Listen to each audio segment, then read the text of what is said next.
Yo, family, this is Jonathan Soul. Go ahead over to Amazon.com and pick up Malcolm Mars, the sci-fi book I wrote this year. Malcolm Mars. Three brothers become expats. They take their families to Mars to build a new civilization. Malcolm Mars by Jonathan Soul on Amazon.com.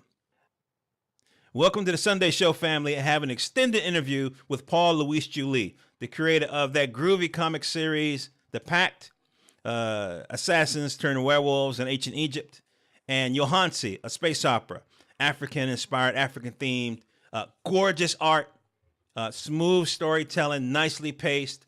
You can go over to MidasMonkey.com, Midas like the king, monkey, MONKEE.com, and pick it up. And, of course, you can get T-shirts there and mugs and all kinds of merchandise, tote bags, the whole bit. You can go to your regular comic book places like Comixology, the Kindle store, and so forth to pick up The Pact and Johansi. We go into depth about his, Kickstarter that he has going on now, which will end November the 29th of 2016. We talk about culture. We talk about business. We talk about Blerds, right? How they are setting the tone for pop culture. We go all types of places. Check it out. Paul Louise Julie. Yo, what's going on, family? What's going on? What's going down? What's shaking? Trying, man. This is Jonathan Soul, baby. And I got the creator extraordinaire, Paul Louise Julie. He hails to us from parts unknown. Started out and continues to be a fine artist, a family man, father, husband, and an entrepreneur. And he's trying to take his projects to the next level. And on that next level, we know that it's a lot of hands. I remember when I was at the Million Man March, we was all standing shoulder to shoulder. It was millions of brothers. And there was a wall. There was a wall to the left, and there were brothers standing on the wall. And on the other side, it was Farrakhan in the stage. And I saw it on my side of the wall, like a crowd part. And I saw this old man being lifted up by all of these hands. It was an old man, cane, the whole bit. And they lifted him up, and the brothers that were standing on the wall kind of parted. And I saw some other hands on the other side grab the man and pull him back down. And so that's kind of what crowdfunding is. You know what I'm saying? Crowdfunding is kind of all of us getting together and helping that brother get over the wall. And so let's talk with Paul Louise Julie, well known for The Pact, that Werewolf, Ancient Egypt saga that's just a part of the world that he's building. And of course, one of my favorite, Johansi. You guys can't see it, but I got my Johansi t-shirt on. I got my Johansi poster on the wall. And so, we in it to win it. So Paul, man, what's going on, brother? What's happening with you? Man, it's always a pleasure to be on this show, man. I'm always happy to be here. Good, man. Good. The thing that's so beautiful is I try to stick with stuff that I'm passionate about. There's all kinds of things happening in the world. Russia and China is preparing for some shit to go down. It's like 1980s all over again, huh? Basically everything goes in a cycle. But what we can control, we should control. And I want to talk about something that you're building. You got a Kickstarter going on for these properties. Sir. Can you go into some detail introduce the properties and tell us what you're trying to accomplish? Well, I just launched the first official Kickstarter. My first Kickstarter, and it's a little bit unique because it's a dual Kickstarter. Actually, for those that don't know, I've since 2015 I've published 2 graphic novel series over 4 books, and the first 3 books were for my African fantasy werewolf series, The Pack, which follows a group of Egyptian and Nubian werewolves through a fantasy version of Africa. Now, the first saga, which the first 3 issues take place in, that first saga takes place entirely in Egypt, in ancient Egypt. So it's an African fantasy. It's got a little bit of sword and soul in there, got a little bit of the horror genre. It's a whole new mix, and that became like a cult classic immediately, actually, which I was very shocked but very happy about too. They all became #1 bestsellers on Kindle, and that was published on Kindle, iBooks, Comixology, and Google Play. And then a few months ago, back in August, I decided to fulfill a lifelong dream of mine, which was to make a space opera. Now, as a little kid, I've been a huge fan of Star Wars. I think Star Wars is the first thing I actually really got into as a fan when I was like 6 or 7 years old. So only naturally you kind of want to take to the stars at some point. But the thing is that the important thing that happened with me doing this after the pack was that the pack was a whole new incarnation of my life where I had all this research that I'd done on African civilizations. So that means that dream that I had since I was 6 was now modified to make something completely unique. And that really was going to be a really huge challenge. And that was to make an African space opera. And by African space opera, I mean a space opera that is that very much like Star Wars fits the genre for all its sums and parts. But every little detail that you see on screen or in a book and the story is entirely 100% sourced from pre-colonial African cultures. So that means that there's no Western point of reference whatsoever. There's no Eastern point of reference whatsoever. It's all 100% African. And it's really unique because it, for those that just come in there casually, it's really great because it really is something new and fresh. You've never seen it before. And I'm very happy that I was able to pull it off because I'll be honest, it's one of those things where it was a hit or miss. If it didn't work, it would have come out to be really corny. And I'm really happy that it ended up being a hit and that I'm actually allowed to keep going further with this. But the really important underlying aspect of it is it shows the true sense of Afrofuturism. It shows what purely African cultures or Black cultures can be completely on their own with no external influence, and to see how far they could possibly go. And it actually is quite enlightening. It's quite fun to see that because ironically it feels so alien because nobody has asked that question. What would have happened if the Europeans never came a knocking? You know what I'm saying? What would have happened? Yeah. Let's be honest. If the Arabs, it's a parallel universe. Never came a knocking. Exactly. Yeah. It is that it's like a, I don't know. It's like the Flashpoint paradox, where you're seeing what would Earth 2 look like? On Earth 2, you have Africans that took to the stars and see what happens. But the interesting thing about Johanse is that, I mean, that's one aspect. If I just did that would have been cool enough. Like a futuristic Black civilizations on Earth, but this takes place in a different galaxy far away, very much like Star Wars. And in that sense, you have to create different alien civilizations too. Yeah. And those alien civilizations are entirely sourced from African cultures too. You touched on another point about Afrofuturism. Now, I was able to talk to the Professor John Jenkins. He gave me the history of how the phrase was coined and so forth. And he mentioned some things and he told me some stories, but I haven't heard or haven't seen a story that is deep into the future as what you putting down.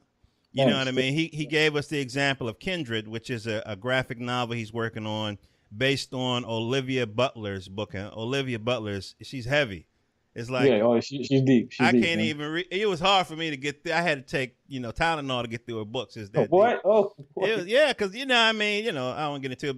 But the point I'm trying to make is that I'm just okay. If it's time travel, then maybe by default it's Afrofuturism. But to me, it's more fantasy. But what you putting down is spaceships, another world, technology that's alien to us. That ain't nothing but Afrofuturism. Right, you know what I mean? And I believe we evolved past the place of having to, put the prefix on in front of everything. You understand? Right. Yeah. Me too. Yeah. Yeah. But the thing that's also groovy is how you used. And it's on your Kickstarter page, how you used, the African art, much like Picasso, you know what I mean, to translate. No. I'm sorry, because I have to. I'm so glad you mentioned. I'm so happy you mentioned that, bro. I didn't hit a button. No. I need to mention something there where you have so many of these brothers and sisters out there that where they say, I don't want to get into into art. I'm not really big into fine art. Yeah, someone will say, that's the white people stuff. What happened to African art? You don't realize that one of the biggest artistic movements in the Western world of all time started as a result of the British, a punitive expedition, by the way, to the Kingdom of Benin back in the late 1800s, at the turn of the century. Uh-huh. Now, the Kingdom of Benin, it's in modern day Nigeria, not to be confused with the country of Benin, but this country was so sophisticated and had so much trade. And their art style was unparalleled and absolutely incredible. And I can't wait to actually touch on that when I get to that part of Aya, actually. But they actually refused trade with England or Britain at the time, whatever they were called. And they they didn't like that too much. They felt, we should be able to go in and trade as much as we want. So Right. the king said, no, you're banned from the country. Said, okay, all right. So they actually decided to send an expedition to colonize, a punitive expedition to destroy everything and colonize Benin. In doing so, they burnt they burnt the whole city to the ground, the capital city to the ground.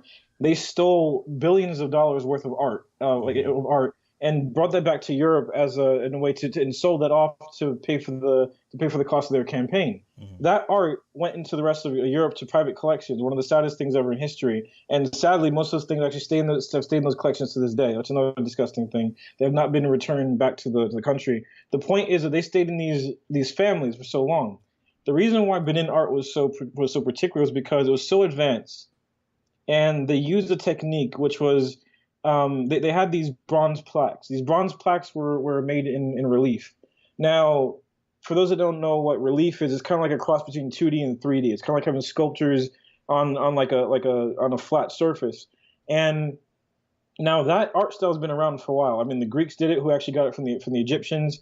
So it's been around for a while. However, the way that Benin did it, or the way they did it, was so unique, where they used different proportions to create like a 3D effect, but that was much. It was surrealism. It was the first definition of surrealism, and this was so advanced that the Europeans, when they saw us, they didn't even understand it. To be honest, they could not. They were more marvel at the fact that Africans actually did this, who they deemed as inferior. They couldn't. This is way beyond them. Well, until later on that a Spanish painter named Picasso discovered some of these masks and paintings, and sorry, these masks and bronze sculptures and reliefs, and realized this is something here. He studied that, and that's how he developed the movement of Cubism, which took Europe by storm. And they made it seem as if this guy came with everything, but really came from him studying the Benin bronzes, though. So I'm just so glad you mentioned that, because that little tidbit right there is a huge part of African heritage, which most of us are sleeping on. I mean, like I'm not. Of course, we want to see, we influence the rest of the world. Yeah, I mean, like give or take, but that's just one of the things that needs to have some light shed upon it, though. I mean, the African art is so more advanced than we can even possibly imagine. I mean, I was on a panel the other day where I was talking about the presence of fractals, geometric fractals, in African art, and how that's a mathematic phenomenon that we're just discovering now in the Western world, but that's been in African culture for centuries, give or take, even millennia, if you think about it. Wow. And that right there, that heritage is what is actually the key point that made Yohansi different from the pack, because the pack, I'm taking what's already on the continent, what's been on the continent, and just polishing it off, really, and then repackaging it in a romantic way to create a backdrop for the story that I'm telling. With Yohansi, you really have to understand these cultures, break them down, understand how they work, and then make new cultures off of that. And to make them work well with sci-fi or futuristic elements, you have to recognize certain elements that lend themselves to technology, and advanced technology already existing in African art. And that was a fun part of the process, though. But that took a long time, actually. But it worked out well. Now, speaking of the process, you guys can't see it. We're on Skype, and I'm just doing. You don't see these books. This is from the '90s, and this is one of the guy reads, a brother in Pennsylvania. I'm showing Paul all these printed comics. Now, Yohansi has everything. It has the sci-fi. It has the art. It has a nicely paced story. But one thing that Yohansi and the pack don't have at the moment is print. They don't have print copies. So let's get into that, man. You're doing this Kickstarter to give us the physical, right? Oh, yeah. Finally. Okay. Let's talk about it. Let's talk about it. Okay. All right. Well, from the very beginning, my goal was definitely to make printed books.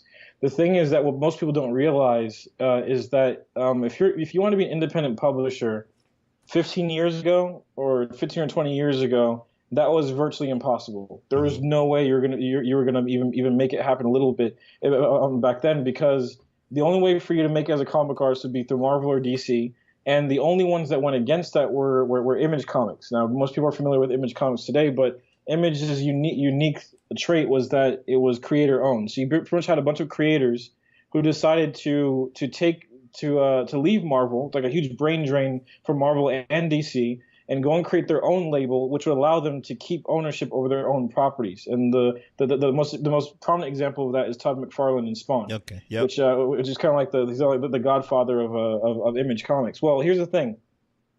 That's all well and good. The problem is that not everyone got into Image, because Image still had their own look, and it's still Image is essentially Marvel and DC for creators. That's pretty much it's the same vein. The same guys that crossed over from there. But if you really had a new vision, you wanted something that was completely different and completely new, it was very hard to possibly get in there. If you did, that was great. If you didn't, then you're pretty much stuck. So with the advent of the internet and digital publishing, it opened up a whole new realm of e-publishing, which was completely foreign to most of us. So when I decided to get into publishing, that was in 2015. E-publishing had already been around for like a good, I don't know, like 10 or 7 years or so. Like everyone has a Kindle at this point. So what that allows you to do is publish something digitally without needing to subsidize all the printing costs, because it costs a lot of money to print books. As simple as they are, those simple paperback comic books that you see, to just print like 1,000 of them, it ends up being pretty pricey. I mean, it's just because they're sold for cheap does not mean that they actually are cheap to make. So now for Marvel and DC, that's no problem. They're making like more than six or seven figures every single year, so they can easily subsidize that and also save money because they control distribution.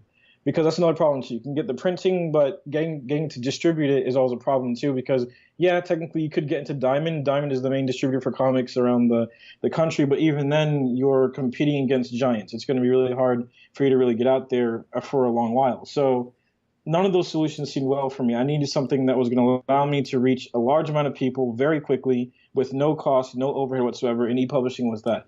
And that was why I decided to start publishing in Kindle, iBooks. Then I found about Comixology, which is a novelty within itself, which is awesome because Comixology provides a new experience that you cannot get with print, which is the panel-to-panel view. The only downside I have with Comixology is that the time that it takes for them to process your book and therefore make it available can be a little lengthy. It's about 1 month. So that really kind of slows down the tracks of things. So that's the only downside of Comixology. But it allowed many things to be possible that were not possible. The other downside, and sorry for the interruption, but the only other is there's nothing that's going to beat paper. At the end of the day, I love to be able to go to my bookshelf. Exactly. And pull a book out and flip through the pages. And that was the biggest problem I was having when most fans were saying, this is all well and good, but when's the print edition coming out? Right. I can cover the screen with all these different posts and messages and emails. When's the print edition coming out? Is the Kickstarter coming out? Right. Did I miss something? Is it already in print? I'm looking for your. I went to the comic book store and asked for your book. They said they didn't have it. And I'm saying, it's not in print. I said, well, why isn't it in print yet? So I had that question so many times. And the reason why it wasn't in print was because I could have gone to print the from the very beginning if I wanted to. Because another thing too, you have print on demand sources too. I could have gone to Kablam and been able to. Kablam is a company that allows you to print comic books on demand, and most indies go to them. The only reason, the only reason why I didn't go to that at first was because I didn't want to buy a whole bunch of books, have no real fan base. I want to build up that fan base before I decide to go print. And that was where Kickstarter came in. I started to see that's the way to do it because Kickstarter will allow me to fund the production of all these books. I won't have to pay out of pocket at first. And I'll be able to move all those books at the same time because in order for the Kickstarter to work, you need to have a fan base. If you have a fan base, you have a consumer base. So that means that you essentially sold the books before you even printed them, which is actually pretty cool. And what that allows you to do, it allows you to work in large numbers instead of, like a case-by-case basis. Those large numbers allow you to move things over and then push the business forward. So that was why I waited. And then originally I was going to wait till I finished the Egyptian Saga of the Pack, which is like the first 5 issues of the Pack. And then I was also going to wait until I finished the first 3 issues of Johanse. And that would have taken us to like more 7 months beyond right now. And that just felt like too long of a wait for people to wait for the printed book. So that was when I made the conscious decision about a month ago to go ahead and do it and just move along with the Kickstarter now, and then get the 4 books I have right now and go ahead and make the Kickstarter for it. So that's actually that's what I ended up doing. And I pretty much I fast tracked the whole process. Now, luckily for me, I'd done a lot of planning for it. All the books were published, all the formatting was done, all the merchandise was already done because I already had them on my store. So the whole process was pretty quickly though. And then I launched the Kickstarter, and I launched it on the 30th. So it's been out for about 4 days now. For 4 days we're almost at $4,000 already. Yeah, I was looking at that. The thing that's beautiful about your Kickstarter and unique, I think, amongst the ones that I've seen prior to yours, is that we can go and purchase a version of the product already. Exactly. It's not like you just got some comps, you know what I mean? It's not like you got a really good story, you know what I mean? I had this dream the other night, you know what I mean, kind of thing. We can buy the pack 1, 2, and 3. Test it out if you want to. We can get Johanse, you know, the first, I don't know if that's issue 0 or whatever I bought is number 1. Issue 1, it's the first one. Yeah, you can read the whole thing on your Kindle, your iPhone, your Android, whatever. And so you know what you're getting. You know what you're getting. You know it's a quality product. So you saying you almost got $4,000 and it's only been a couple days, right? Yeah. It's probably like 3. I say 3 days because we pretty much only had like the last few hours of the 30th. It's not like I launched like at 9 a.m. on the 30th. We launched late, pretty much like towards the night of the 30th. So it really has been like 3 days, really. And even then, that was like the night before Halloween. So everyone was out during that time. Right. Even then, orders still coming in. We made like $2,000 in one night. No, even that, with just like 4 hours actually, because after the 4 hours, everyone went trick or treating. So it was really interesting, like how that happened. Like you really see that people really want this, and I have all these different perks on there. The main perks is everyone wants the printed books. I mean, because I have like digital books as perks. I have T-shirts, I have posters. They don't care about that. They all want the printed books. But they've been waiting for it for a long time. It's really refreshing. It's something about having the product in your hand. Right. And also I'm showing it too because I was able to do the mock-ups, and the artwork that I made is definitely meant to be tactile. You want to see it. You want to hold it. You want to hold it against the light. You want to pass it on to your kids. You know, like you want to feel the excitement of turning that page and seeing this gorgeous art just go across the page. And that's what I want to do. I want to make quality books, and I want to put books around the world too, because that's another problem too that I had, where the problem with going through iBooks in Kindle sometimes is that for some reason their marketplace is not entirely international. Sometimes, like some parts of Africa, they don't really have access to those marketplaces, which was really annoying to me. Really? Because there was some guys from France from Nigeria, and they're saying, "Hey, we're looking for your book. We wanted to buy your book, but they don't have iBooks available to us over here." I'm like, really? I mean, I put it as world, and from the countries you can select in iBooks that allows you for the publishing, they don't have any African countries in there. I mean, they got Germany and Switzerland, all those other countries, and parts of Asia, but they don't really have any African countries. And that what about Android, the Play Store? Android. What's the equivalent for Android? Is that the Play Store? Google Play. Google Play is international for what I know, so that's what I directed them towards, because I directed them towards Google Play, and from what I've heard, I think it's international. The point is that I didn't want to deal with that anymore. Okay. I want to make sure that I have physical books, I have inventory that I can sell directly from my website.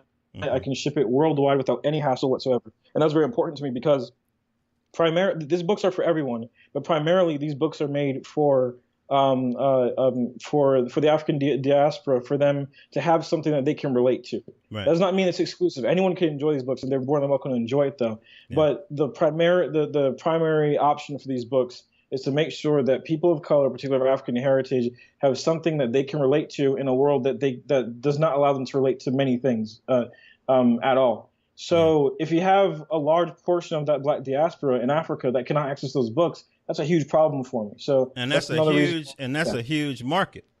Yeah, it's a huge market too. Africa is booming right now, and it just technologically, financially, I mean, they got money to spend. They want to spend stuff. So the thing, if you're an American company, you're going to break out to China. Get them something that appeals to the Chinese public. You can't just go there with the American product and say, well, it worked in America, you guys deal with it. It doesn't work that way. I mean, that's real obnoxious for you to go ahead and do that. The same thing applies here. If you're going to Africa, make sure this is something that applies to them, because they don't have to buy your book. And that's why I really wanted to make sure that I got that market. So speaking of Africa, can anybody contribute to your Kickstarter, or is it just people that got access to? No, anyone around the world. You can be in Alaska and contribute to you if you want. So it looks like your goal is $13,000, and what will that cover? Well, if you scroll down, I have like a pie chart that shows the way that everything's separated. Essentially, 60% goes to the printing. Uh-huh. It's actually a little bit more than that, but I'm putting some of my own money in there too to cover that. Okay. The reason why it's so high is because I'm actually printing 4 books individually. Okay. It's not, like for most people when they're printing it, they're doing Kickstarter, they're printing one book. Mm-hmm. That one book comes up to about, like, if you want, like, I don't know, like 1,000 or 4,000 copies, Mm-hmm. it comes to about $2,000. Wow. If that was the case, we would have set that goal at like 13 like at 7,000. Mm-hmm. But the reason why I have to do this much is because not only have to cover the printing for 4 of those books, you have to cover the warehouse fees, to cover the shipping to ship them from China, where they're being printed all the way to the warehouse. And then there's all these other fees, like another 30% is going to be going to producing all the different perks, because like the perks are meaning the T-shirts and the posters and all different artwork that I have for the rewards. You have to print all of those. That costs money too. And then there's also different fees that Kickstarter takes, and the warehousing fees. So that's pretty much where all the money is going to be going. Gotcha. And then whatever's left over, if there is anything left over, that's going to be going to towards easing out the bills, because this is an all-day job. Yeah, brother got to eat. Yes, the family got to eat. And the family got to eat. So so 13 grand. You got about 4 grand in 3 days. Tell us some of the perks. Like what kind of rewards are you giving for folk who contribute? Like, go through the levels. And by the way, before you even get into that, let me just say right now, I'm wearing a Johansi T-shirt.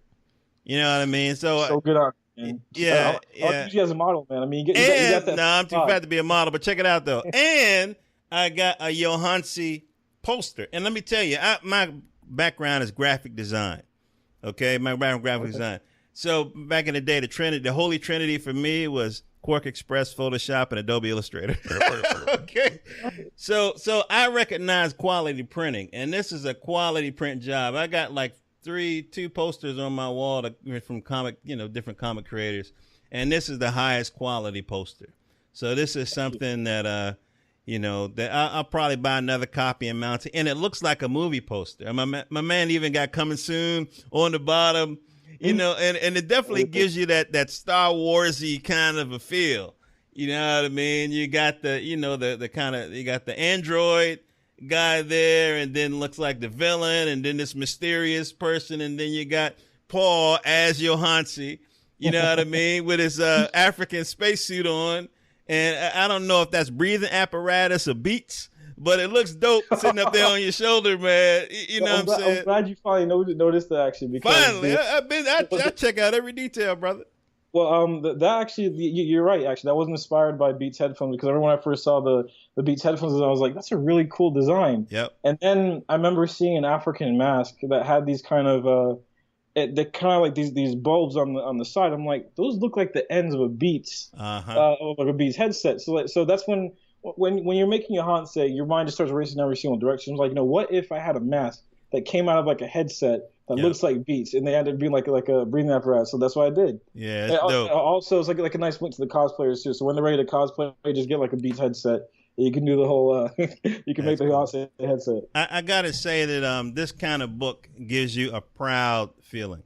You know what I mean? I always go back to Brother Man, because that's like the first black comic I got involved with. And I was proud to see that book. And when I look at this book, I'm proud. You know what I mean? It shows African people in the light that they should be shown in. That every group should be shown in. You're an agent of your own change. You know what I mean? Right. It's a beautiful thing. And the art, just from a very basic level, the art is beautiful. The colors pop, and it moves you right along. So we're going to be able to have access to T-shirts, to posters, and just go through like the top, say, 5 basic levels and the packages and so forth. Go ahead. Okay. Well, the most basic level would be the digital perks. The digital perks is essentially what the current incarnation that you have right now. So essentially you can go to those 4 marketplace sites, like Google iBooks or Comixology and what was the last one? And Kindle, to purchase those books digitally, or you could actually buy the lowest perk, which I think like about $10, And you can get a digital book directly in the Kickstarter. So you'll be checking out. You'll also be contributing to the Kickstarter before you decide whether or not you want a physical book. So and we have different tiers. You can either buy one book individually. You can buy all four. You can buy just the pack trilogy if you want. So they have that little option there. Now I gotta cut in again, man. I gotta cut in again because let me drop a wee bit of urgency on y'all, okay? Now, I've had the pleasure of talking to a lot of creators like Paul. One of them is Keith Cross. Okay, he did the Day Black comic. The trade that he put out, Day Black, which I got over on my bookshelf. I got it for $20 or whatever. Now that joint is like $50. So hop on what Paul is laying down now, because these are gonna be the books that people is gonna want. These they're gonna say, "Hey man, you got number one of your Hansi." I want you to save that thought because that ties into a big announcement, which you probably announced last time. But in case you didn't hear it this time, I'm gonna announce it again too. Do you think, man? Do you think? And I promise I won't interrupt for about 5 minutes. No, I'll just squeeze in 5 minutes. I want you to hold on to that because that right there that's some real truth you just dropped right there that I need to connect to something. Gotcha. But anyway, all right. So you have the digital perks, and then obviously you have the physical perks, which are actual books. Right. The same setup that I have with the digital books, the exact same setup with the printed books. You can actually have a combination too. If you just want the printed books, but you also want the digital versions to take with you, because like I said, these books are going to be high quality. So you're not necessarily going to want to take them with you everywhere you go. Some of these books, they're going to be quite rare after a while, so you're going to probably want to keep them, in your private collection for you to read in your bat cave. But if you want to take it on the road with you, you can have a digital version, which is universal, and you can read it on your phone, on your tablet, on your computer, anywhere. So you can always have it with you. So we have that option too. Then after that, you have merchandise. Merchandise meaning you have the posters. For the sake of the Kickstarter, all the posters are going to be 12 by 18, which is the size that you actually got yourself, Yep. Jonathan. It's a size. It's a good size though, because especially if you're someone who likes to collect posters, there's only so much wall space that you have. Right. So having 12 by 18s, it's a really good size though. The same quality that I was talking about, a really good quality print. I'm going with a different company this time because specifically for the Kickstarter, but I tried some of their stuff. It's and the quality I think should match up to what I have in the store. Mm-hmm. And then of course you have T-shirts. Now the interesting about these T-shirts, actually with the posters too, we have 5 exclusive T-shirts that will only be available in this Kickstarter, and we have 2 for the pack. Oh, sorry about that. We have 2 for the pack, and we have 3 for your Hansi. And the reason why I have to stress how important these are is because these designs are not going to be available in the store after this. They're and now you are going to have access to many other cool T-shirts, like the one that Jonathan has on right now, at the store. So don't cry if you can't get them. They have some really awesome T-shirts that are certainly in the that they're on the store, but this one is completely exclusive. There's also 2 exclusive posters for the Kickstarter too. There's one exclusive poster for the pack and one exclusive poster for your Hansi. This is the only time and the only place you'll be actually able to get those as physical posters. I might probably offer them again as part of another Kickstarter, but they will not be available on the Midas Monkey shop. So that's important. And then and you have several different other posters that are not necessarily exclusive, but you can get in the Kickstarter as well. And you also have some mugs too. Mug for the pack and a mug for your Hansi. Mm-hmm. I think that covered it all. I think that's it. Yeah. So I'm gonna just recap real quick. I'm gonna skip through. So $10, you get the PDF of the like the posters, and then for $15 you get a printed copy of your Hansi. Now hit me with the full title again. Your Hansi and the Iken Crystal. Iken again. I'm gonna say that 15 times. Iken right? Iken Guinea. So if I do a B, Iken Guinea. Long story short is I can't get excited about Wakanda when you got the pack, when you got your Hansi. You follow me? Because I got to tell you, when you read Paul's work, and Paul is a damn good writer. I mean, I rave about his artwork and the thinking behind the but he's a good writer. The story moves along very, very nicely. It's a nice pace to it. We need to support this kind of stuff. You know what I mean? This is long term. This is how you build an economy. This is how you repair culture. Okay, I always say in my talks that African people are under siege. It's real easy to look at it from the African American's perspective. I mean, that's easy.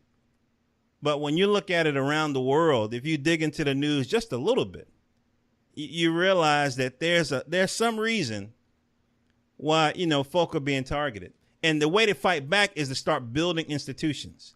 And so you kind of got to look at the Kickstarters and the little comic books here and the posters there as building blocks that will become institutions in 10, 20 years. You got to think long term.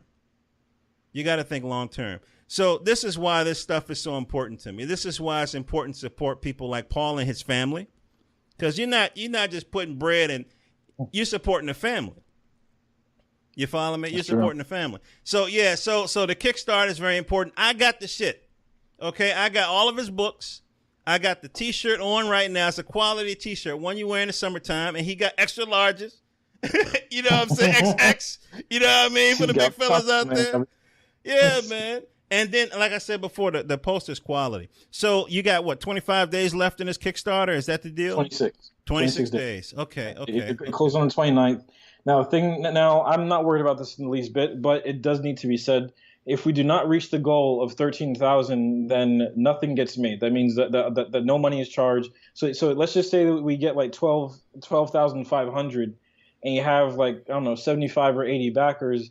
None of those people get their stuff because of that missing 500 that's there. So it's really important that we reach our goal for anyone to get anything and for this to actually happen. For Kickstarter, it's all or nothing. But there's something that you mentioned actually that I want to add on to, because I love what you were saying about the community and now we're supposed to lead that.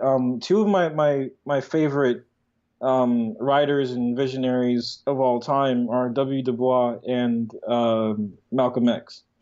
Now, the irony between that is that some of their views might actually contradict each other. Right. But one thing that they do have in common was being a realist. And being a realist is understanding that instead of whining about something, you have to be the best that you can be. Right. Because only when you are the best you can be. I think even Farrakhan even mentioned this in an interview in '68 actually too, where no one's going to respect you until you are the absolute best that you can be, and you show that you're independent. You can do things on your own. You don't need to panhandle, because then anyone, including your oppressors, they will see, okay, hey, they're not begging to be at our table anymore. They actually went on their own and made their own table. Right. So I don't want to be left out. I want to be part of that.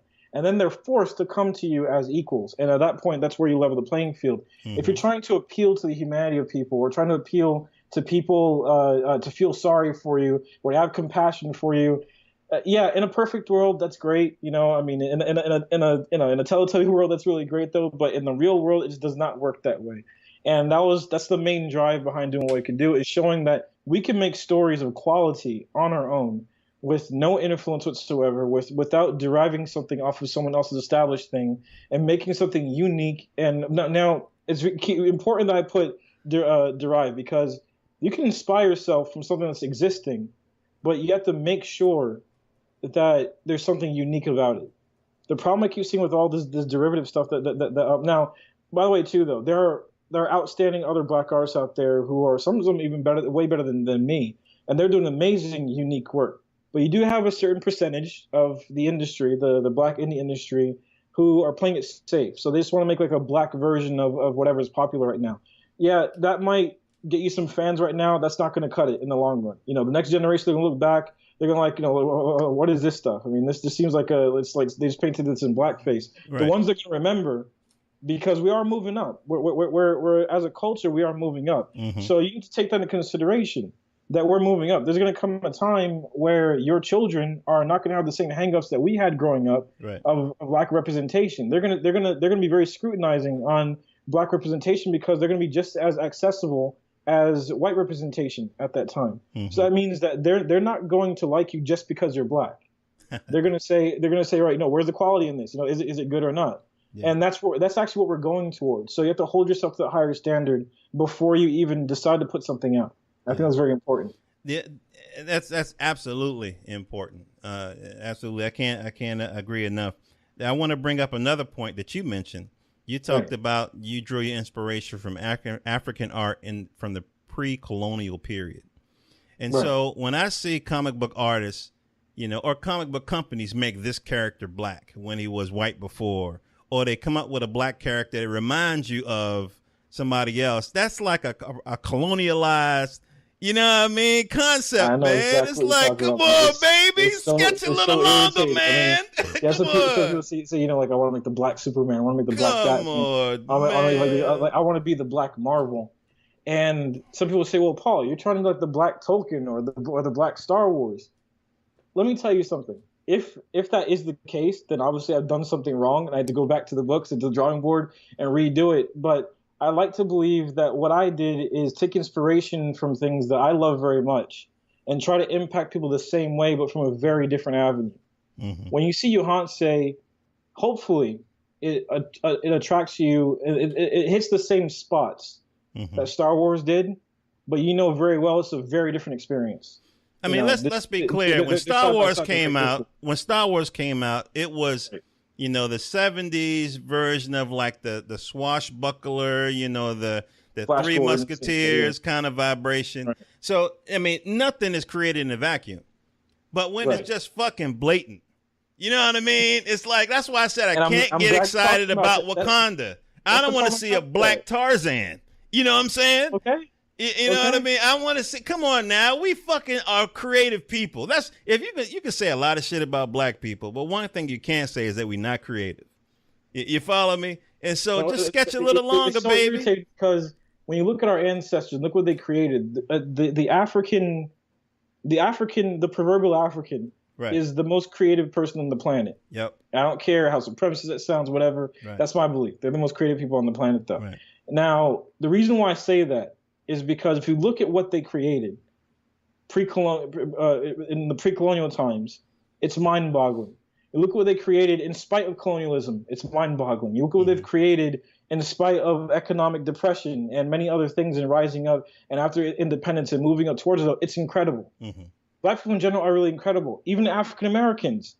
I mean, it got to a point where we were stripped of everything. We had nothing. We just had slavery. We had misery. What did? We made blues, the most influential music of all time. Mm-hmm. Out of blues came metal. Out of blues came jazz. Out of blues came R&B, came soul, came gospel. All those things came out of blues, though. That just goes to show we have that in us to be creative and make something out of nothing, though. Mm-hmm. So when I see brothers and sisters out there making, I want to make a black Sailor Moon. I want to make a black Superman or a black Batman. I'm like, that's it? Like, that's your pitch right there. You'll say, yeah, that's all you need, right? You see the black version of this. Like, that's not anything. I mean, at that point, take a fucking crayon and go in and color and take the comic books and color them brown if you. I mean, there you go. That's your idea right there. There's nothing original there. Let me make something new.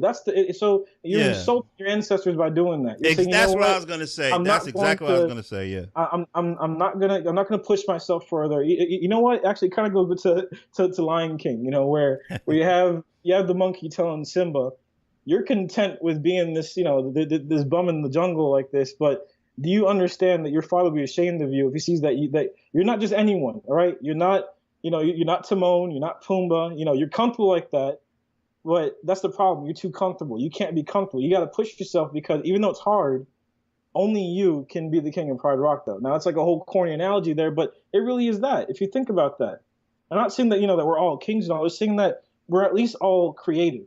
Yeah. And you don't have to be an artist to be creative either, though. You can. The traffic light was created by a black man. Mm-hmm. The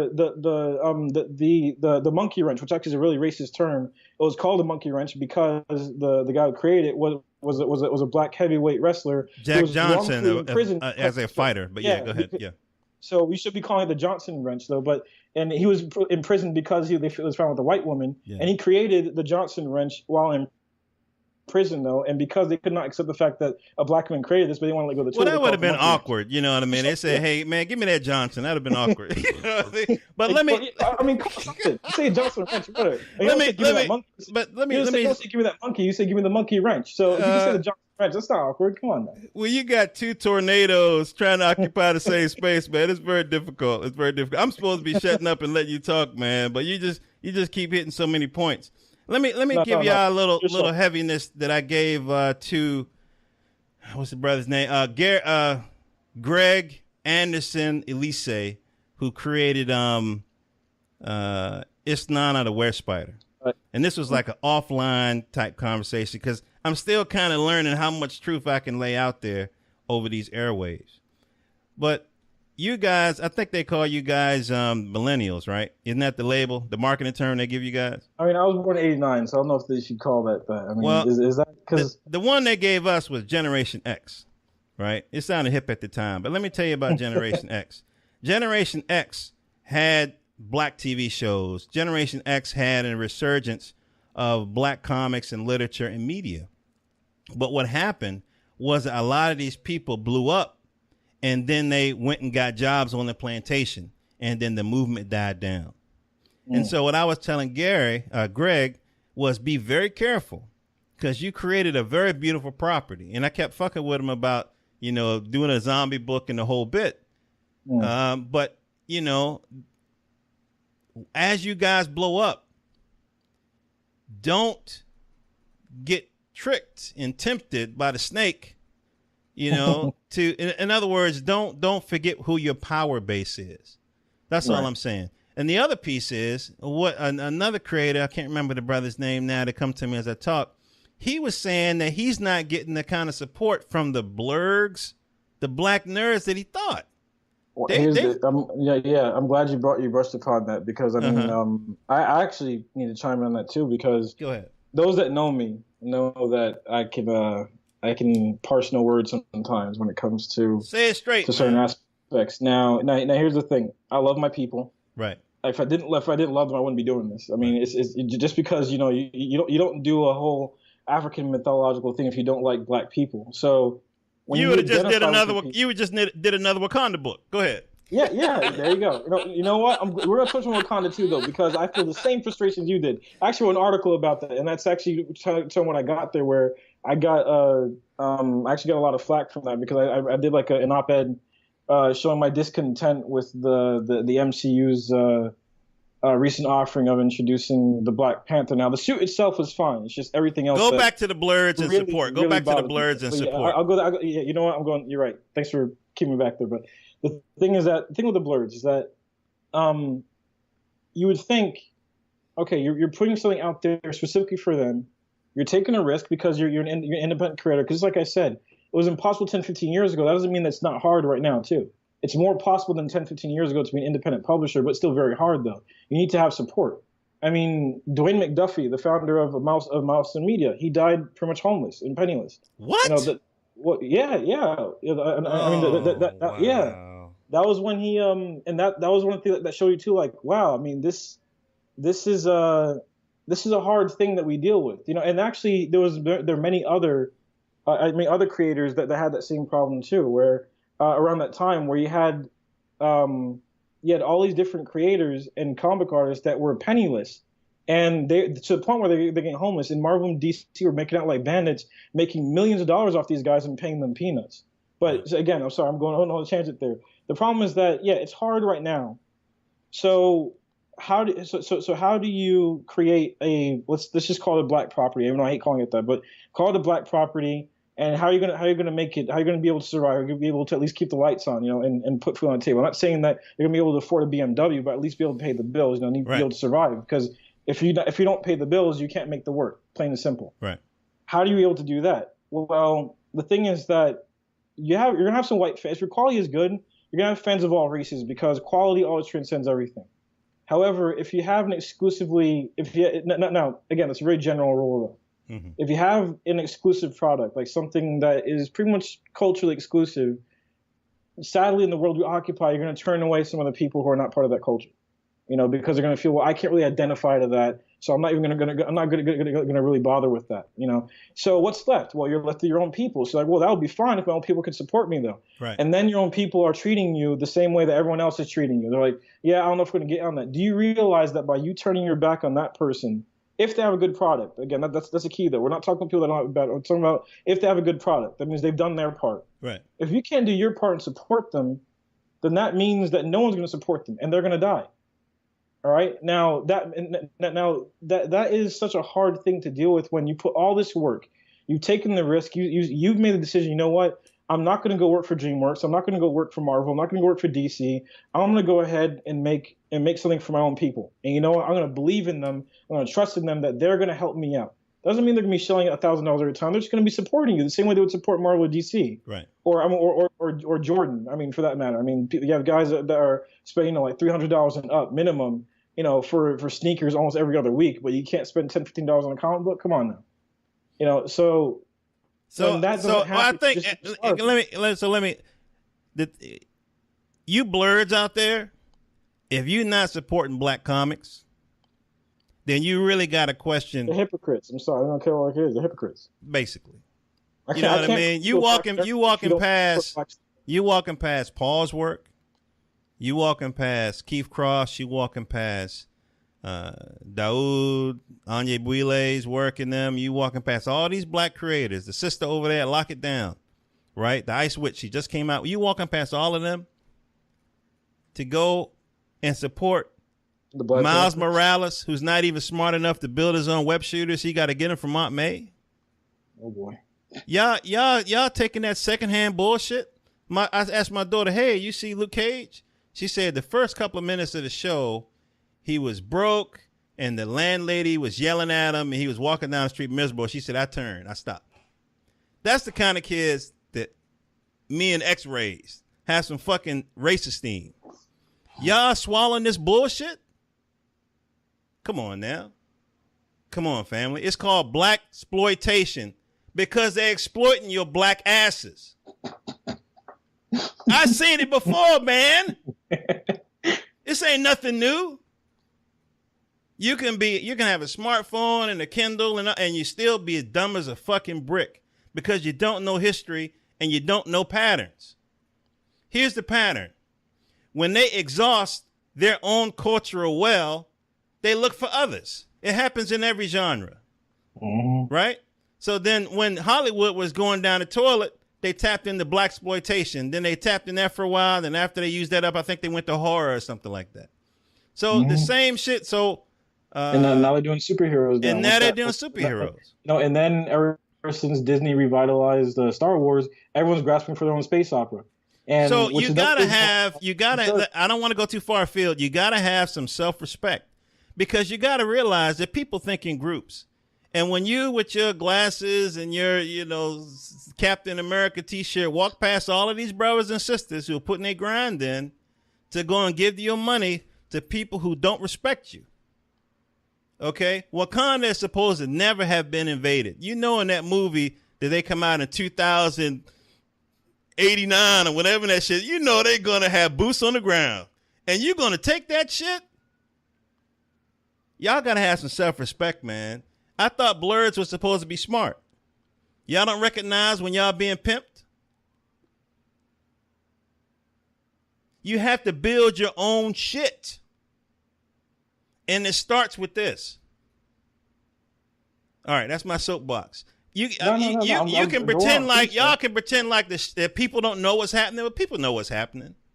I was looking at this video. I'll say this real quick. I was looking at this WikiLeaks video, right?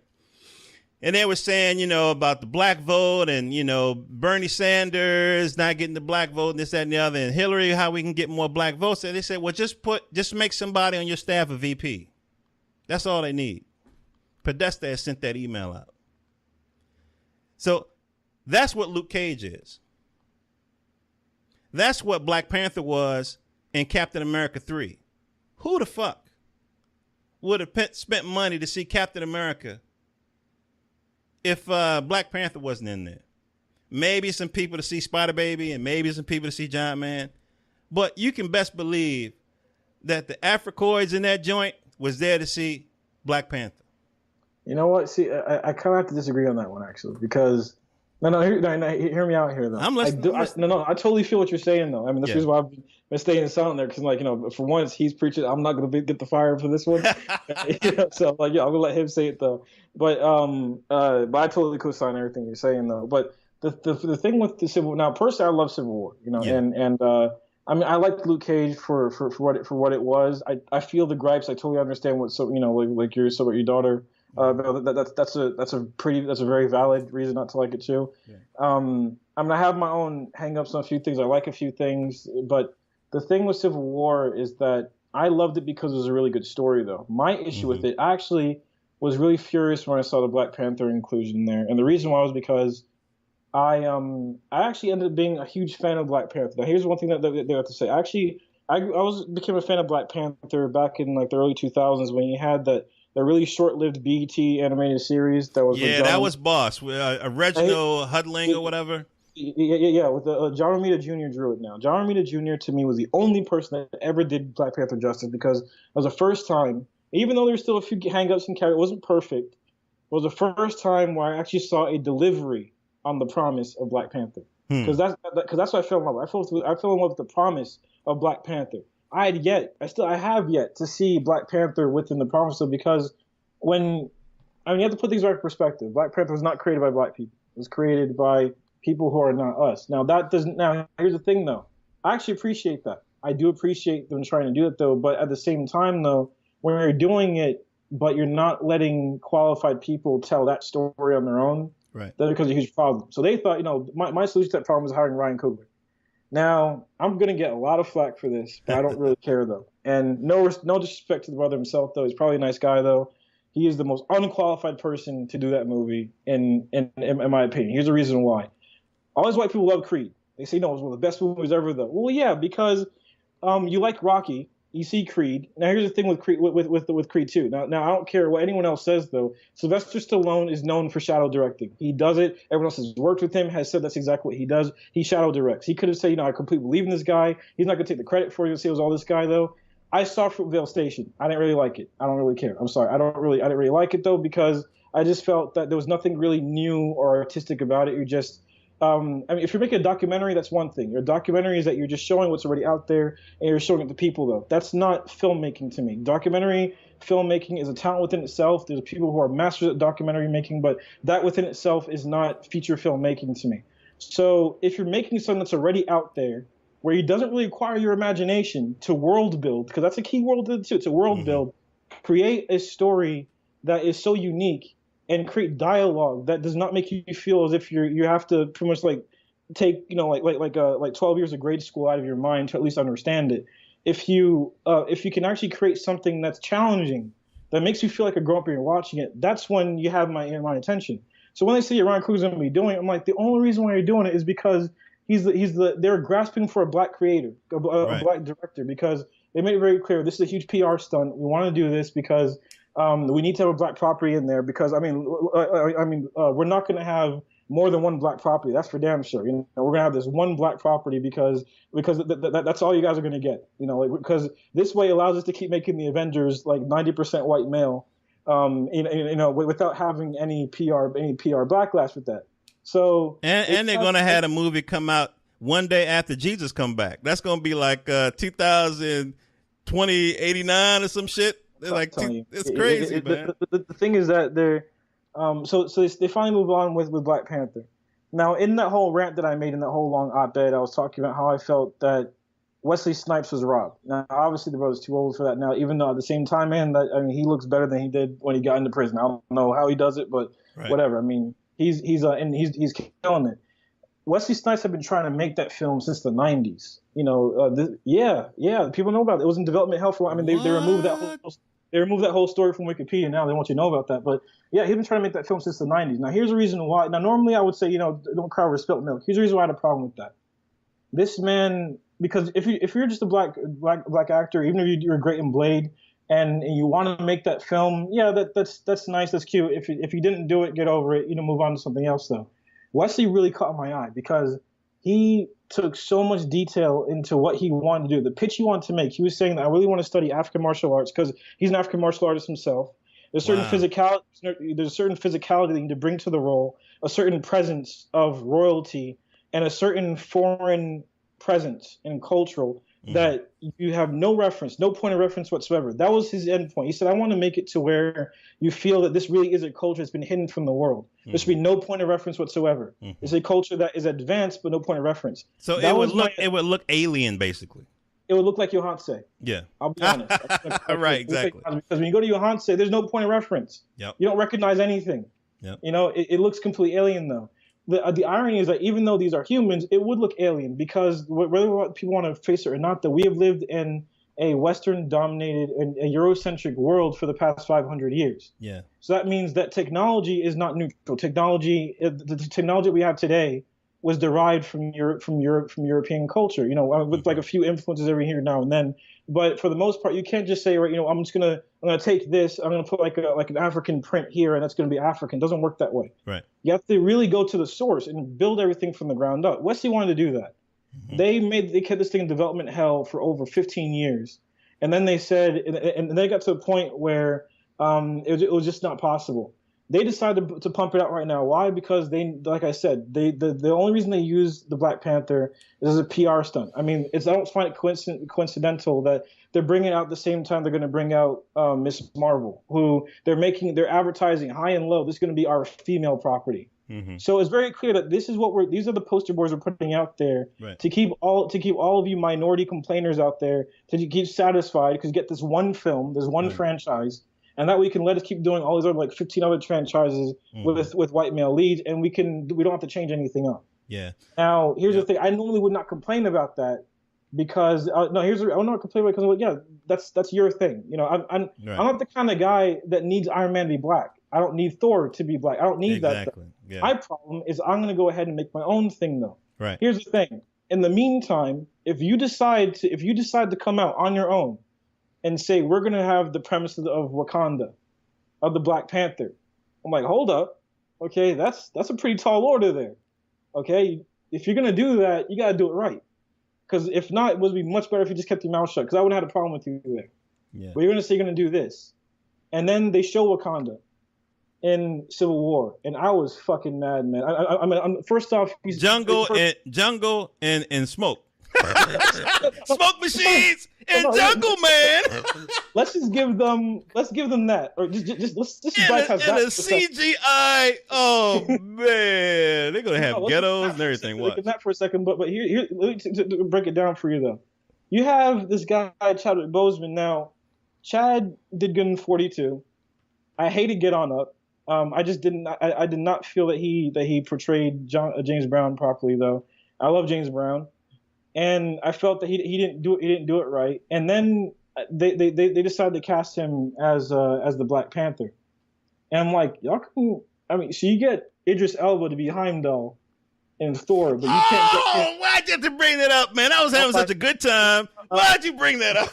I'm like, you have to play him as Heimdall, which he ripped, by the way, because he's Idris Elba. He's Idris Elba, exactly, yeah. You're gonna give him like 3% of a film. So let me break in here, man, because we turned it into a white man bitching session, and we off topic. We was talking about the Blerds who's not supporting black creators.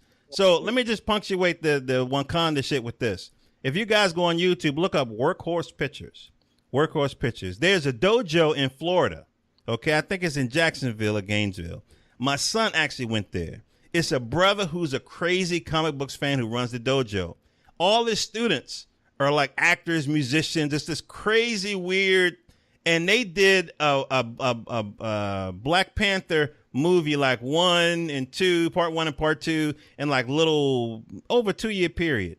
He captured that warrior poet king. That's the way he did it. And he did everything himself. This brother, his name is D.A. Jackson, Seafood Jackson or whatever. And he wrote it, he directed it, he cut it in Final Cut or whatever it is. He did everything himself, just like you do, Paul, right? You draw, you illustrate, you write.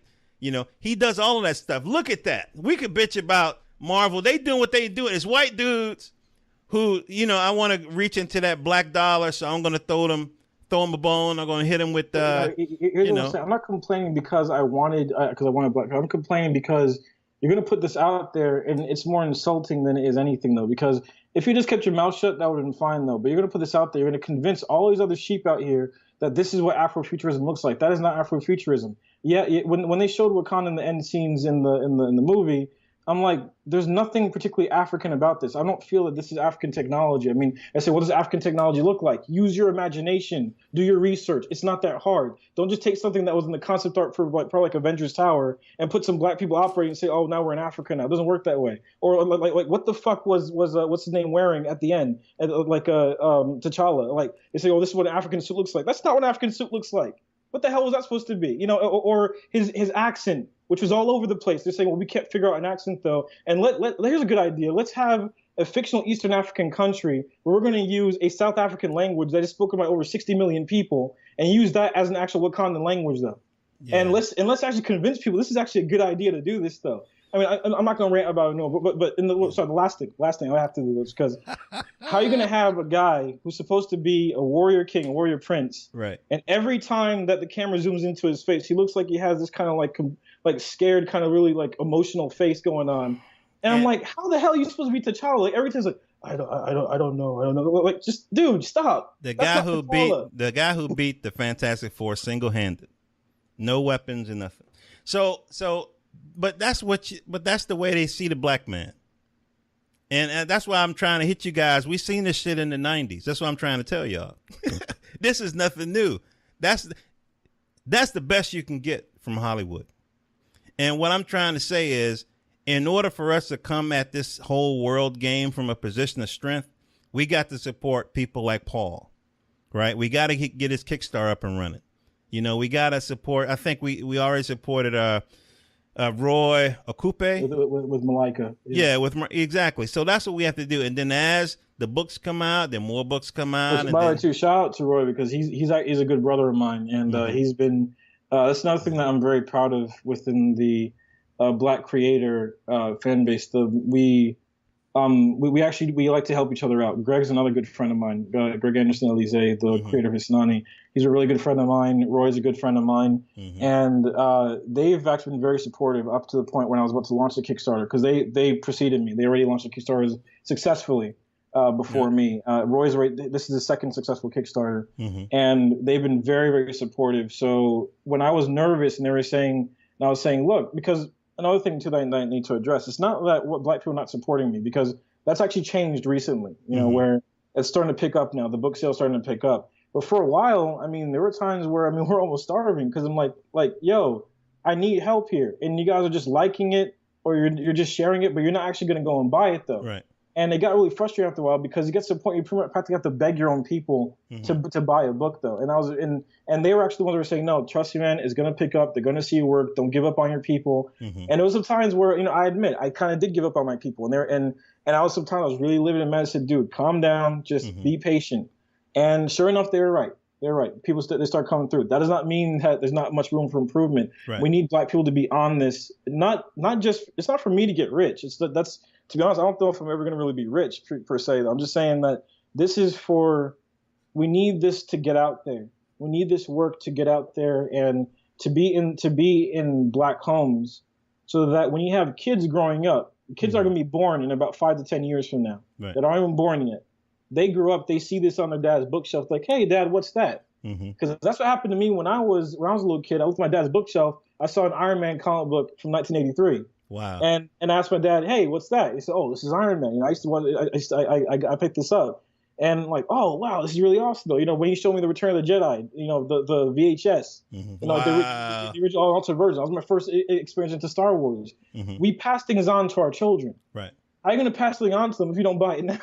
You know what I'm saying? So it's not so much me bitching and moaning, complaining, oh, black people don't support them. No, they are supporting. It's just, come on, we gotta pick it up. We gotta do better than this, though. And it's not just for me; it's for all the other black creators out there too, though. If they're putting quality work out there, if they've proven themselves, if they publish something, they have complete work. They have a work ethic. They're not just taking your money and then giving you like a few drawings here and there, and they just fuck off somewhere. You don't even hear from them for like another 5 months or so. Right. Don't forget about those guys. We're not talking about those guys. I'm talking about the ones that are putting in the work. They're doing it right. They're making sure you get as much of a quality content as Marvel and DC, because this is not bashing Marvel and DC. This is not bashing any other race. They're doing what they do. Right. And that's not bad. They're taking care of their own people. So we shouldn't be pandering and asking them to get us right, though. Now, obviously, it can be infuriating sometimes because if we're just going to talk about Hollywood, they snuff many black creators who want to create something, who actually have talent. They're kept out by the gatekeepers. They're not even allowed to get in, though. But the ones that are mediocre, that are bad, hell yeah, they're just going to walk in there because you're not a threat to them. Right. So, if this is going on right now, we need to make sure that we are harnessing this renaissance that's happening right now. I think you mentioned that yourself a while, where you said there's a new renaissance going on within the black community. I could not agree more. That's where I want as a teenage T-shirt, man. I'm telling you. And the Renaissance is happening, but you're right. We're not saying that nobody is supporting, of course. You know what I mean? I'm not the only cat that's bought T-shirts and posters and the digital and everything, but I think it needs to become a movement. People talk about Black Twitter, and I remember how when there was controversy about, the movie, was it Nat Turner, whatever, that was like this big thing. We need to have movements with that kind of energy for something, not just against, right? It's easy to organize people against something. That's like an American principle. Pick an enemy and then rally the people around it. Well, we need to have African people need to have a different paradigm. We need to organize for something. And building our own media is important. This is how it starts. Marvel and DC didn't start out Marvel and DC. They started out little newspaper shit and then it combined and it builds. You mentioned something that's a nugget of gold right there. It's so easy to get people to formulate against something, but to get them to formulate for something is a problem, though. Right. So many times I see so many Black people, many of these conscious guys, and they're always angry all the time. Right. You notice that? I mean, they're always angry. They're always angry at something. Always ranting about this and ranting about that. Now, yeah, it's okay to rant. You and I just came from ranting for an hour or so, though. Here's the point, though. If that is your only drive to do everything, then you're missing out, because then you're doing everything in spite of, you're not doing it for yourself. You're doing it because you want to make the other person mad. The person you have a problem with, you want to make them mad. That's not a good place to be in. Right. Because you're not focusing on equality, you're just focusing on rebelling. That's a slave mentality. You're not a slave, all right? You're a human being. Some people want to make you forget that. Don't forget that. So if you want to create something for the love of it, you don't have to. You don't have to say, "Well, I'm only gonna make this for Black people because I don't like white people." Though there are racist people all around the world. The white people themselves are not racist. They're a culture like everyone else. They're a culture like everyone else too, though. Malcolm X says this too. I don't typically have any problem with the white man. I have a problem with the white man that has a problem with me. That's a key concept to have there too, though. Don't get into something saying, well, I only like Black people and I don't like this, don't like that too, though, because a perfect example, the large part of the majority of my Yohance fan base turns out to be white. Wow. Yeah. How about these are people who saw something they liked, they supported it, and I could not be more thankful to them, because for a while they're the only ones that put their food on my table. Does that mean that I'm only going to? No. Anyone that wants to join my work, they can join my work. When I say I'm making this for Black people, it's because for Black people there's an extra layer of importance on my work, because it pertains to them personally. Though does not mean it's not important for anyone else too. So be very careful when you're making something. Don't do something to ostracize other people, because then you're perpetuating the same sickness that's been plaguing this world for the past 500 years. And you're selling yourself short, and you're not going to focus on building something quality. You're just going to focus on making something Black. And that's the trap that too many brothers and sisters fall into. Yeah. But thankfully, all the folk that I've been talking to, yourself, and even this filmmaker that I'm going to talk to later on, y'all produce quality. So let's give the folk the information again about the Kickstarter after that long, that's Black radio, family. That's what it is. That's Black radio. We went everywhere on that joint. Oh, you know what I mean? You've been baptized with information. Back too, though, because if not, I would be going a whole preaching session right there. I'm glad. No, thanks, man. You need that. But hey, dial it back. Come on now. Dial it back. So you know what I mean. But I'll just say this one point and then go back to Kickstarter. The brothers and sisters who are angry all the time, they're not building, because building brings you joy. So it's very important to find something. Some of you, think about the civil rights movement. Not everybody was out on the street marching, right? A lot of folk was giving money to bail people out of jail, right? When I was marching, when I went to the Million Man March, we was marching across this bridge, and there was this little hatchback that drove up beside us on the bridge. No other cars, hatchback. The door opened. Everybody was like, what's going on? Because we kept expecting something. It was a guy and two gals. They had brown paper bag lunches. And they pulled up a little bit and they passed it to one row while we was marching. Yeah. Everybody got a part to play in this movement, this Black renaissance of media. Okay, I'm focusing on comics and film and sci-fi, but it's journalistic type of stuff. I just donated to a sister. Yvette Carnell, who's going to be doing like a weekly. The bottom level is financial support, sharing and liking and stuff. Of course, that's important, but you got to have some skin in the game. And $1, $2. I got Patreon. I give some people $2 a month. $2 a month. You say, but if everybody did it, you kind of got to live your life in such a way. Well, if everybody was doing this, I mean, would my world be a better place? Right. Because by you putting those $2 a day and multiply that by, like 50 or 100 people, right. If you think 100 people is not that much, but if you multiply that by 100, $200 a day, that person can feed his family, keep the lights on, pay for gas, clothe himself, have all those bills taken care of, the necessity bills taken care of, allowing him to work and produce content for you. Yep. And here's another thing to keep in mind too. Some people are saying, well, I'm not really into African werewolves. I'm not really into that kind of thing. But hey, your grandchild might be. Right. He's not even born yet. You don't know. For all you know, he might be into that. But if you don't support him right now, he's never going to get the chance to see that comic book, which might change his life. Yep. Of seeing something new and unique, simply because you decided to think of yourself and not for the next generation. Keep that in mind. Yep. Christmas is coming up. Kwanzaa's coming up. Birthday's coming up. It would be beautiful to hand a young person or older comic book head some original Black content. So your Kickstarter got 26 days left. You're looking to raise $13,000. You got almost four, 3.5, 4 already raised.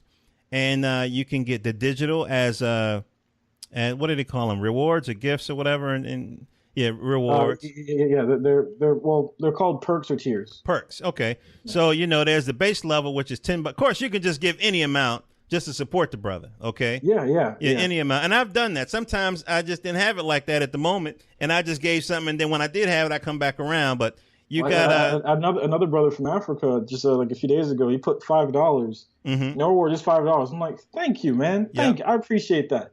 Yeah. Because for all you know, that $5 may have been like he probably spent like his whole paycheck on bills and things he needs. See, I got $5 left. Yeah. Instead of going to McDonald's over here, which I'm not gonna think twice about. Let me put it to this guy. That gesture means everything. It means everything. So it doesn't matter. If it's $2, $3. Just help contribute though. Yep. Every dollar counts. Yep. And so you guys can go to Kickstarter.com and just do a search for The Pack and Johansi. And if you use that ampersand, it'll get you right there. And you guys will not only be supporting a fledgling publishing house, but in the future, I'm pretty sure we'll be looking at video, movies, maybe a web series, things of that nature. That just reminded me. You remember earlier in the podcast I said to remind me about something? Okay. I'm sorry. This got close on. All right. Well, we almost missed it here. Hold on now. Okay. All right. With the success of this Kickstarter, actually, that allows me to close off my phase 1 of Midas Monkey, my company. Does that mean that you're not going to get the end of the Pack story? Does that mean that you're not going to get the continuation of the Johansi story? On the contrary, one thing that I realized when I was doing this was that it's hard selling a comic book to people that are so used to Marvel and DC. They're used to getting like a 30-page comic book for like $2.99, and they're used to getting it every single week and every 2 weeks though. Trying to convince people, no, it's not like that. I'm telling a story that's really quality driven, and every panel is painted. They're not really hearing that. Right. So it kind of hurt the sales for a while. So it wasn't even so much about Black's not supporting. It's just that I can't justify even though this is ridiculous because it's well worth the price though. Yeah, some people are saying I'm not going to spend $10 on a comic book. It's not any comic book though. It's a graphic novel in the sense that it really is something unique. So I had that huge problem for a long time. I said, well, how do I tell my story as complete as possible without having people wait 3 to 5 months in between because it takes so long to make these books? Well, that's why I say, you know what, I got to go to film now. And funny enough, for the past few months, you and I have talked about this off cast where I revealed this to you. I've had 2 Hollywood studios that contacted me, where they specifically about Johansi. I turned them both down. I said, absolutely not. Thank God. Boy. Now, here's the thing, though. They were very polite. They were saying, they both said the same thing. Have you considered optioning Johansi or the Pack for TV or rights? Now, here's the thing with option. That's not a bad thing within itself. You have some people who, like some writers and and you have a studio that says, optioning pretty much means that they're renting the rights to your content, your IP, for the span of a year. So they'll pay you $50,000, or if you're really good, like $100,000 for a whole year, and they can just sit on it. The film doesn't necessarily have to be made. They can sit on it, but at least if they decide to make a film, they have it in their vault and they can go and make it. But either way, you're getting paid for a whole year. So sweet deal for everyone else, though, not for me. For me, there's no way you're going to take your Hansei in Hollywood, the same institute that made Birth of a Nation, the original KKK propaganda film. You're not going to get that. The same one that made Breakfast at Tiffany's or all these other racist films. And you're going to say that you're going to do your Hansei justice. I'm not buying it. I'm not doing it. Right. So that was when I decided, well, how am I going to do it though? So I started learning animation and figuring out how I'm going to do it. And that was when I decided, hey, I can do this. I did a few tests. It blew my mind. I got goosebumps. I was like, yes, I can do it. I didn't realize how easy it was. I'm like, yes, it's a lot of hard work, but it's much easier than I thought it was going to be though. So I did a few tests. I'm like, I can do animation. Wow. But not just any animation. I did a whole nother test. And this is when people see it's going to blow their minds up. Test that allows you to have the same texture and detail that you see in the comic book, but in animation. So the same texture. Wow. So you're talking like... Yeah. It's not CGI. It's traditional 2D animation, but it's got the same detail that you see in the packing in Hansei. The exact same detail, the same style, except that it's moving. And you got all the, like the gorgeous backgrounds and all that. So, if you see the Kickstarter video and all the other videos I have there, you recognize some music in the background, like a different theme for the pack, a different theme for your Hansei. That was composed by a really good friend of mine named Yinulu. I'm going to butcher his name here, but I really apologize. Nigerian Olawufieku, I think. Forgive me, Yinulu, if I mess up your name. I'm sorry, man. But Yinulu he's a genius, a musical genius. He's Yoruba living in Canada, and I actually went through his cousin Tolu, who's from another podcast, and I said, hey, because he's a composer, like, would you mind composing something for me? He came up with these gorgeous themes for Aya, the world of Aya, and one for the pack, and that's the first time I actually heard the pack. It was incredible. Wow. He's gonna be scoring everything. He's gonna be scoring the film and all that. So that was when I made the decision. Yeah, we're gonna move forward into this. Wow. So in January 2017, we're moving along with pre-production to create the first Midas Monkey Studios feature film, animated light feature film of the pack. Diggity damn. When I mean the pack, that means issues 1, 2, and 3 that you see, but also issues 4 and 5. The whole story of the Egyptian saga in one film, including some other extra stuff in there too. And you're also going to get the first trailer for your Hansei, which is going to be coming after that. Man, you done made my... I had to put in there, so I had to go out with that. I got to upload this joint tonight, man. I got to be the first to share this joint. So let me get this straight. Not only did you create 2 epic properties, right, in digital format, and now through this Kickstarter campaign, we'll be able to get them in print. Yes, sir. Now you're giving us a movie? 2 movies, man. Come on now. Several movies. God, man, fuck Wakanda. You know what I'm saying? Come on, wake. Y'all got that chain on your brain like Luke Cage. Take that shit off your mind. You went there. And get. I got to, man. We at 11:59, baby. Okay. As a culture, we at 11:59. Family. One thing I learned from my conversation with the brother who runs Peep Game Comics, right? Amani Latif. He basically shared this Nielsen poll, this Nielsen report actually, that said that it says that black millennials, I think is the phrase they use, that they drive pop culture. They drive it. They did a poll of white folks and Spanish people, and the majority of them said that they believe that black people drive pop culture, right? Wow. And when you look at travel, black people are driving the whole travel, like the tourist travel for fun, everything. So we got to make sure that we don't go too far afield and we marshal our forces to this media movement. Because if we sow the seeds now, if we give, 5, 10, 100 now, we'll reap movies, we'll reap TV series, video games, live action series, and like we'll reap that later. Animated series on Netflix, all those different things. Like, if you go to the site, to the Midas Monkey website, and it's going to tie into, close with the links that you have there. Yeah. www.midasmonkey.com. It's going to be in the show notes. Mm-hmm. You go there. If you just scroll down, you'll see about 8 or 9 different properties I have coming. The Pack is only one of them. Mm-hmm. Johansson's is only one of them. And even in those particular franchises, you have several different stories within them. They're different worlds, though. Mm-hmm. On top of that, you have 8 more of them, too, though. This took 7 years for me to make. Right. 7 years for me to plan everything out there. All these other things have been pre-productions already done. You have Kush coming. You have Candace, Queen of Nubia coming. You have the Dwarves miniseries are going to be coming in book form alongside the production of the movie. Wow. So even while the movie's being made, you're also going to have another miniseries comic book of the African Dwarves of Aya. The whole civilization, with a whole mythology that I created by an incredible artist named Michael Owandi, who's going to be another African brother living in America. I'm so blessed that the talent that I'm working with are from the continent too. Mm-hmm. It's something. It really adds a new layer to our mission statement, Midas Monkey, which is the gold standard in African storytelling. We want the best quality possible, but people that have a unique perspective from the continent. And anyway, this brother Michael, he was an incredible artist. Mm-hmm. I approached him and he didn't even let me finish. He said, I'm sold. I'm done. It's good. He didn't even let me finish the pitch. Right. I'm like, I just basically said, Paul, I'm sold. I love it. I want to do a fan art or Johanse. Now you're telling me about this. We got to get on this now. So we're going to start pre-production about that in January. Wow. And that's going to be like a 4-book miniseries, like an anthology miniseries. We're both going to be doing parts of it. Like I'm going to be writing it. And he might write some of it himself, though. We're both going to be drawing it. But that's going to be running alongside the production of this movie. So there's several projects that are coming out, throughout this. We want Midas Monkey to be a studio that the world, everyone can enjoy.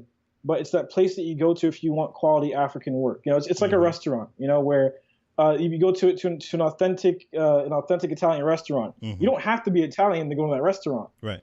But it's the thing where if you want to eat Italian, you go to that restaurant, because you want to experience that culture.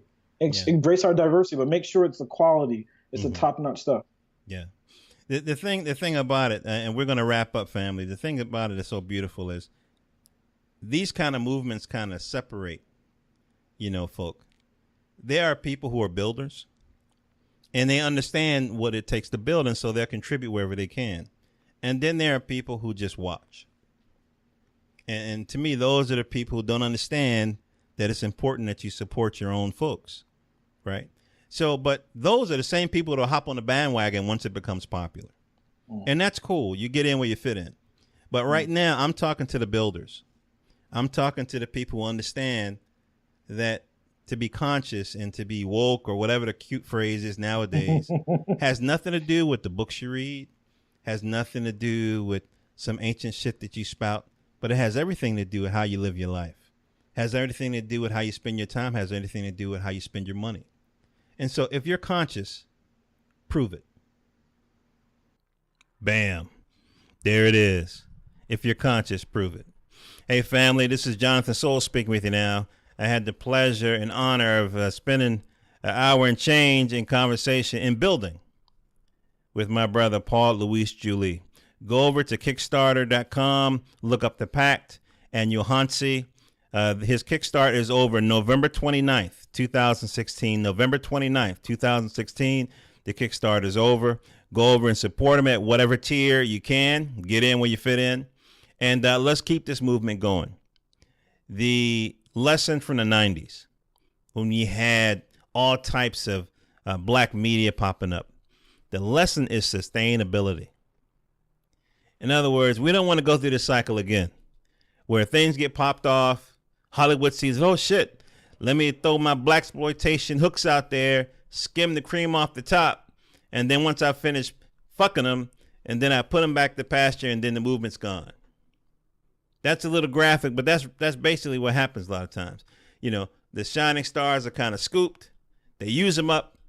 I didn't know that my man who wrote Justice League and Justice League Unlimited, my man Duffy, I didn't know he died broke like that. Ain't that a bitch? The lessons from the 90s, family.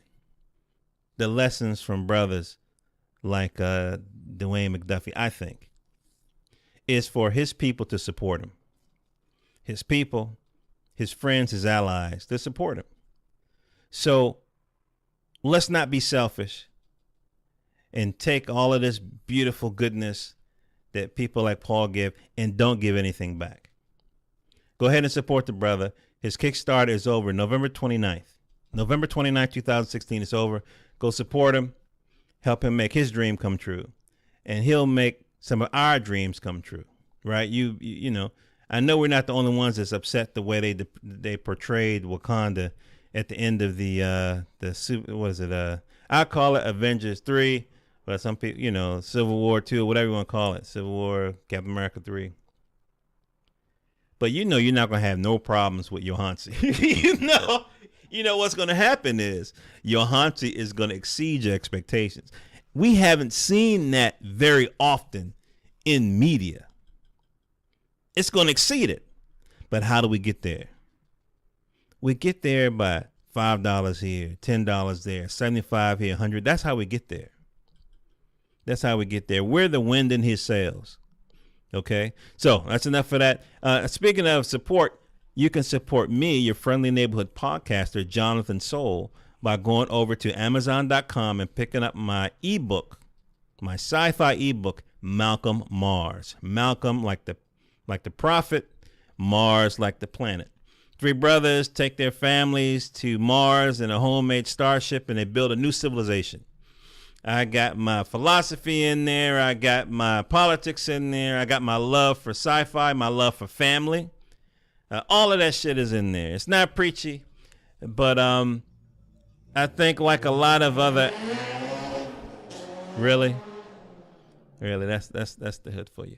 I gotta all my energy, all my passions, all my stuff that I didn't see in the universe, I put in that book, and I think y'all will love it. Go over to Jonathan Soul on Twitter, JOHNHHAN, on Twitter, Jonathan Soul on Tumblr, Jonathan Soul on SoundCloud, Jonathan Soul on YouTube, coming to Facebook, coming to iTunes. And one more shout out to Paul, MidasMonkey.com. Midas like the king, monkey, MONKEE.com. And you can pick up some of his merchandise. I had his shirt on when I was interviewing him. And I'm looking at the poster, Johansson, Shadows of Anakil. I can never pronounce his names, man. But it's gorgeous. You'll be proud to have that art, that media in your home. Love you guys. Hope all your dreams come true. Peace.